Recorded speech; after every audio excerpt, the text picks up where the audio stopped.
Habiganj ৫৫ BGB battalion আমাদের কাছে তথ্য আসে যে ভারতের দিক থেকে প্রচুর পরিমাণ গলদা চিংড়ির রেণু বাংলাদেশে আসবে।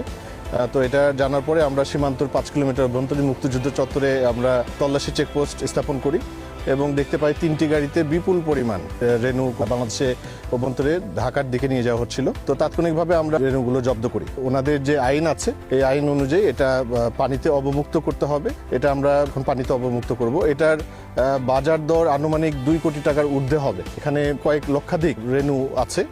তো অদূর ভবিষ্যতেও আমাদের তৎপরতা থাকবে।